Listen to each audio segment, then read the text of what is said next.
नमस्कार। 4C supreme law partners के इस नए कानूनी एपिसोड में मैं एडवोकेट डॉक्टर अजय कुमार पांडे आपका स्वागत करता हूं। लेकर हाजिर हूं एक मुकदमा फिर सुप्रीम कोर्ट से। जी हां जनाब, ये मुकदमा है बुलडोजर बाबा वर्सेस सुप्रीम कोर्ट। तो इस मुकदमे में बुलडोजर पर ही सुप्रीम कोर्ट का बुलडोजर चल गया। अब देखना है कि ये बुलडोजर बाबा के बुलडोजर को, जी हां बाबा बोले तो योगी आदित्यनाथ मुख्यमंत्री उत्तर प्रदेश के बुलडोजर को कितने दिन रोक पाएगा। अपने को इस मुकदमे में यह भी समझना होगा कि बुलडोजर की यह कार्रवाई जो बाबा योगीनाथ, जो उनकी पहचान बन चुकी है, कितनी कानून सम्मत है, और अगर यह गैर कानूनी है तो सुप्रीम कोर्ट बाबा के खिलाफ क्या कोई कार्रवाई करेगा। हम इस मुकदमे में यह भी समझेंगे कि क्या सुप्रीम कोर्ट ऐसा जजमेंट पास कर यह कहने की कोशिश कर रहा है कि इस देश में डिमोलिशंस रोक दिए जाएं, बुलडोजर को उठाकर 7 समंदर पार समंदर में कहीं धक्का दे दिया जाए और लोगों को इजाजत दे दी जाए अपने मनमर्जी से घरों का निर्माण करने की। हम इस मुकदमे में यह भी समझेंगे और इसका उत्तर देने का प्रयास करेंगे कि क्या बुलडोजर पर हो रही इस कार्रवाई को सुप्रीम कोर्ट रोककर यह संदेश देना चाहता है कि अपराधियों को छूट है अपराध करने की। तो आइए इन सारे सवालों का जवाब हम ढूंढते हैं आज के इस मुकदमे में। देखिए सुप्रीम कोर्ट ने फिलहाल क्या कहा है। सुप्रीम कोर्ट ने 23 सितंबर को एक ऐसे ही अपील के मामले में सुनवाई करते हुए बड़ी सख्त टिप्पणी की है। बाबा के इस नए न्याय प्रणाली बुलडोजर न्याय की जो एक ट्रेंड बनता जा रहा है, खास करके भाजपा शासित राज्यों में, क्या उत्तर प्रदेश, क्या मध्य प्रदेश, क्या महाराष्ट्र, क्या असम, क्या हरियाणा, एक ट्रेंड बन गया कि किसी ने क्राइम किया उसकी संपत्ति पे बुलडोजर चला दो, उसको शरेआम इनकाउंटर करवा दो।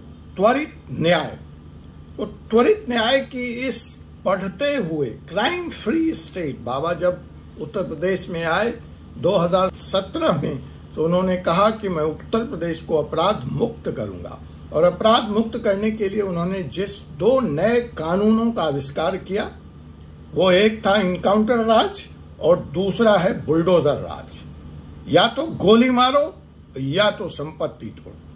बाबा का ये नया स्टाइल काफी प्रचलित हुआ, लोकप्रिय हुआ, लोगों ने तालियां बटोरी, लेकिन सुप्रीम कोर्ट इस दोनों नई न्याय व्यवस्था के खिलाफ है और वह सख्त टिप्पणी करते हुए फिलहाल बाबा के बुलडोजर राज पर 1 अक्टूबर तक राष्ट्रव्यापी रोक लगा दी है और कहा है कि सुप्रीम कोर्ट के बिना आदेश के, बिना अनुमति के अगली तारीख अर्थात 1 अक्टूबर तक इस देश में किसी के भी घर का 1 ईंटा छुआ नहीं जाएगा। गिराना तो दूर की बात है। अब ऐसा सख्त आदेश सुप्रीम कोर्ट को क्यों पास करना पड़ा, आइए इसकी पृष्ठभूमि को समझते हैं। पिछले कुछ दिनोをमें जब से यह नई न्याय प्रणाली, बुलडोजर न्याय प्रणाली शुरू हुई, इस देश में 1,53,000 1,53,000 घरों पर बुलडोजर चला दिए गए। इस पूरी प्रक्रिया में 7,38,000 पीपल डिस्प्लेस हुए, 7,38,000 लोग बेघर कर दिए गए।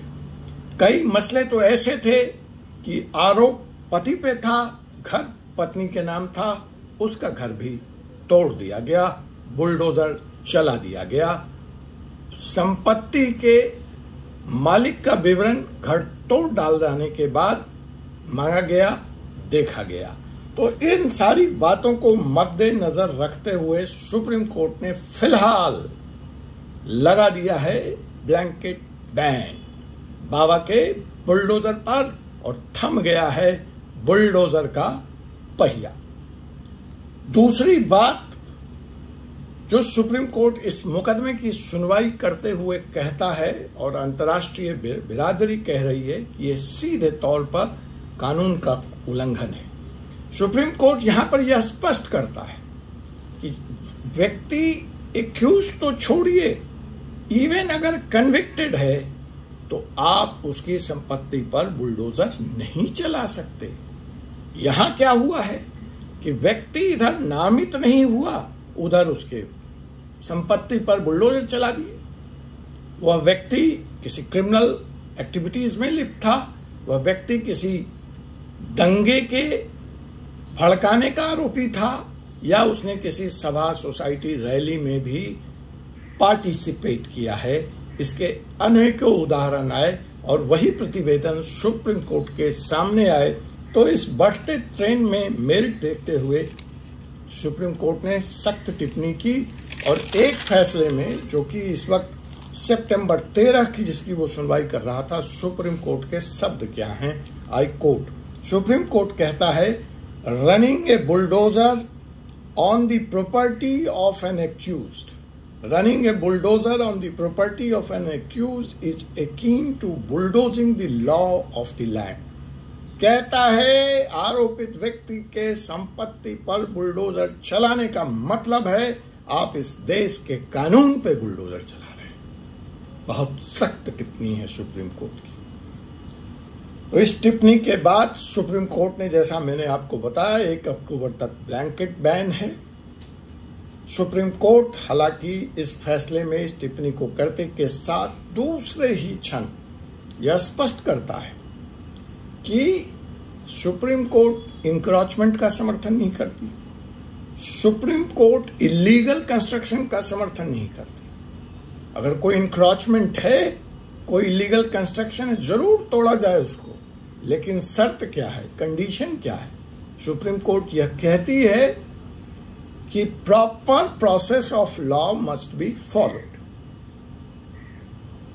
तो यहां पे वो स्पष्ट कर देती है कि वो डिमोलिशन के खिलाफ नहीं है, वो खिलाफ है गैर कानूनी तरीके से किए जा रहे डिमोलिशन के खिलाफ। दूसरी बात जो सुप्रीम कोर्ट और स्पष्ट करता है, वो कहता है क्राइम के लिए आप नहीं कर सकते। कन्विक्टेड है, आरोपित है क्रिमिनल केस में, उसमें आप उसकी संपत्ति के ईंट पे भी हाथ नहीं लगाएंगे।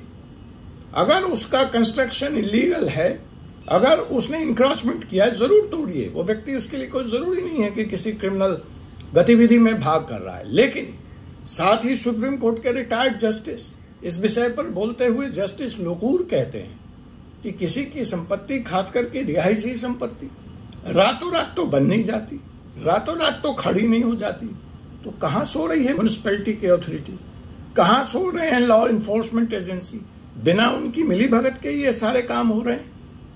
तो यह भी एक बड़ा सवाल है जिसका उत्तर सुप्रीम कोर्ट को ढूंढना होगा, जिसका उत्तर राजनेताओं को ढूंढना होगा, जिसका उत्तर सरकारों को ढूंढना होगा कि आखिर आप इलीगल इंक्रोचमेंट और इलीगल कंस्ट्रक्शन तोड़ रहे हैं, लेकिन वो बना कैसे, उस वक्त कौन था वहां, उसने बनने कैसे दिया, उसके खिलाफ क्या कार्रवाई हो। तो यह भी सवाल इस मुकदमे में बड़ी शिद्दत से, बड़ी प्रमुखता से उठाया गया है। अब ड्यू प्रोसेस ऑफ लॉ की बात करते हुए सुप्रीम कोर्ट 3 मंत्रा देता है, 3 सेट का फॉर्मूला देता है। कहता है देखिए, अगर किसी का प्रॉपर्टी इलीगल है, इंक्रोचमेंट है, आपने जांच कर ली, आप कन्विंस हैं, कोई जरूरी नहीं है कि वो अपराध में संलिप्त है या नहीं। पहली बात, आप उसको नोटिस देंगे, कारण बताओ नोटिस देंगे, सर्व करेंगे।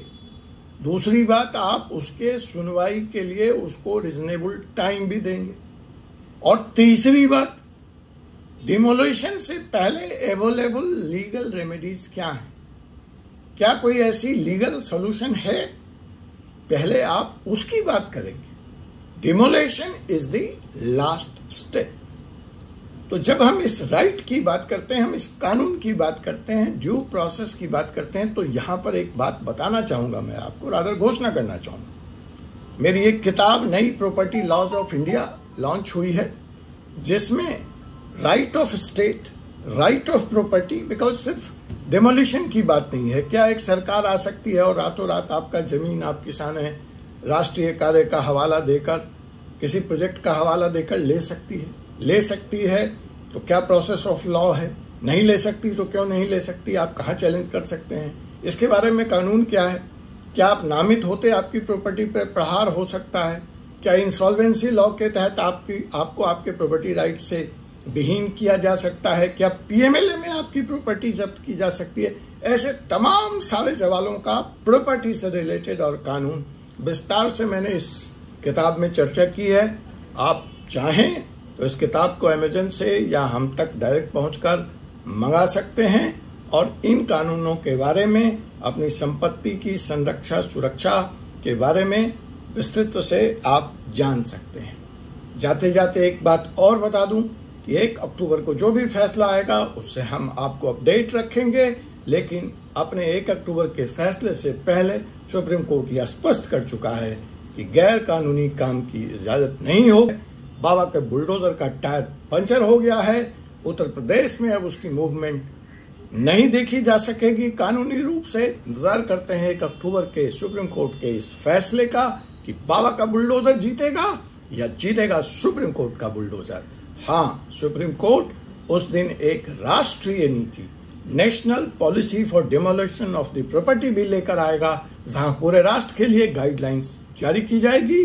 तो हम आपको बताएंगे उन गाइडलाइंस में आपके क्या अधिकार हैं, कैसे सुरक्षित हैं और वह गाइडलाइंस कैसे काम करेगा, और उस गाइडलाइंस की वायलेशन करने वाली सरकारों के खिलाफ आप कौन सा कानूनी एक्शन ले सकते हैं। इन्हीं बातों के साथ आज के इस मुकदमे को मैं देता हूं यहीं विराम। आपसे पुनः मुलाकात होगी एक और ऐसे ही मुकदमे के साथ अगले एपिसोड में। तब तक के लिए मुझे एडवोकेट डॉक्टर अजय कुमार पांडे को अनुमति दीजिए। जय हिंद, जय भारत।